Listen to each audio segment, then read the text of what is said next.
All India human rights protection council నూతన కార్యాలయం నగరంలో ప్రారంభమైంది. సీతామదార ఎంఎంటీసీ కాలనీలో ఏర్పాటు చేసిన కార్యాలయాన్ని పలువురు ప్రముఖులు ప్రారంభించారు.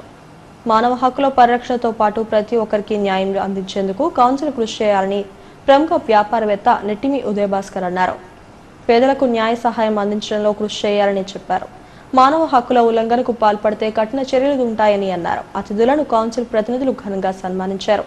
ఈ కార్యక్రమంలో కౌన్సిల్ చైర్మన్ షేక్ సిరాజుద్దీన్, రాష్ట్ర మహిళా అధ్యక్షురాలు సిహెచ్ సత్య, సెక్రటరీ బూసా రామలక్ష్మి, సుజాత, నాయకులు బర్కత్ అలీ, జియాని శ్రీధర్, పరశురామరాజు, సతీష్, వెంకటరెడ్డి తదితరులు పాల్గొన్నారు.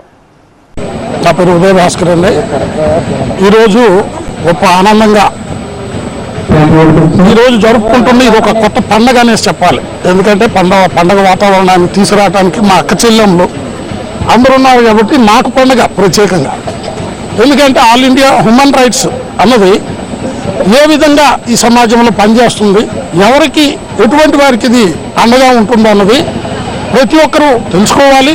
తెలుసుకోవటం మాత్రమే కాకుండా ఈ చక్కటి అవకాశాన్ని ప్రతి ఒక్కరూ మన సిటీ ప్రజలందరూ కూడా వినియోగించుకోవాలని, అలాగే జగనన్న గారు చేసిన కార్యక్రమంలో ఇది కూడా గొప్పదనే చెప్పాలి. ఎందుకంటే ఈరోజు మహిళలకి 50% ఇచ్చిన నాయకుడు ఇంతవరకు రాలేదు. ఇవాళ మహిళలకి చాలా పెద్ద ఎత్తున మంచి స్థానాలను కల్పించారు. అదేవిధంగా ఆల్ ఇండియా హ్యూమన్ రైట్ నా పేరు సత్య అండి. నేను all India human right protect council కి మహిళా వింగ్ కి స్టేట్ ప్రెసిడెంట్ గా మన చైర్మన్ సిరాజుద్దీన్ గారు నన్ను అపాయింట్ చేశారు.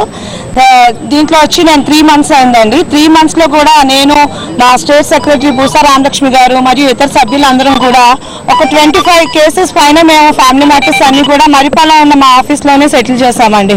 భార్యాభర్తలను కలపడం అయితే కానీ, వాళ్ళ ఫైనాన్షియల్ ప్రాబ్లమ్స్ అయితే కానీ, ఇతరితర అయినా కూడా కూర్చోబెట్టి వాళ్ళ కౌన్సిలింగ్ ఇచ్చి అన్ని చేసాం. ఇది యాంటీ గవర్నమెంట్ అయితే కాదండి. మన సార్ చెప్పినట్టుగా ఇది చట్టానికి విరుద్ధమైనది కాదు. ఇది సొసైటీలోని